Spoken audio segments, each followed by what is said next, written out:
Ang sakit ng sugat. Wait lang! Wait lang!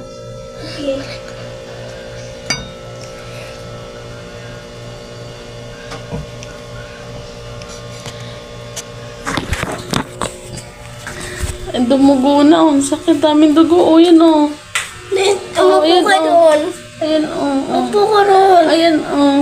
Upo ka ron. Ayun doon. Daming dugo. Upo ka ron. Ang gagawin ko? Upo ka lang. Naghintay ka lang. Wala naman talaga akong balak na siya i-prank ko. Pero yun, pumasok bigla na sa isip ko na siya i-prank. Ito na nga siya, pinapumpunan niya na nga ako at siya kinakabahan na nga sa mga sandali ito.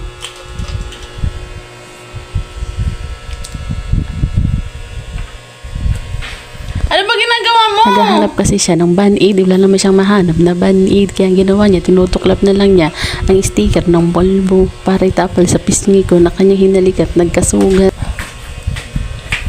Ayan o, dugo. O, ayan o, dumugo na. Ayan o. O. O, may dugo na nga o. Nga o. Kumuha ka ng pamahay Sorry ka doon. anak at nagkaroon kang vlogger na inang hilaw. Dumugo na kasi ko sa'yo eh.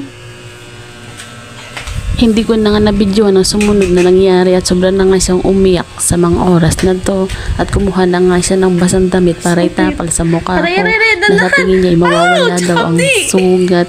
Sabi ko naman hindi niya man yung sinasadya. Huwag ko daw sasabihin sa kanyang daddy. Sugat. Aray! Hindi po ako ma-acting dyan. Ito napakalit na sugat eh. Sobrang hapdi. Eh meron po kasi akong pinapahid sa mukha ko at kunting sugat lamang eh. Sobrang hapdi. Binabasa po talaga niya yung damit ng kanyang kinuha. Sa tingin niya, mawawala daw yung sugat sa mukha ko. Ano yan?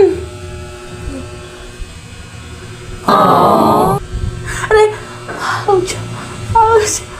Aray ko, ang sakit. Aray ko, ang sakit. Sa mga sandaling ito, siya na nga'y kinakabahan. Baka sa mukha niya ang takot ng kanyang nararamdaman. Eh, pinapakalma ko na lang siya. Sabi ko, isa prank. Eh, ayaw niyang makinig. Masyado siyang seryoso sa buhay. No. Anin?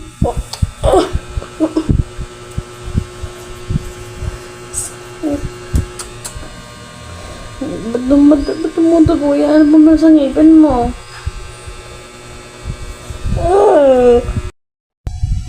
So, ayan. Yung paghalik sa akin ni Junakis kagabi. Ayan. Ang konting tukalap lang naman.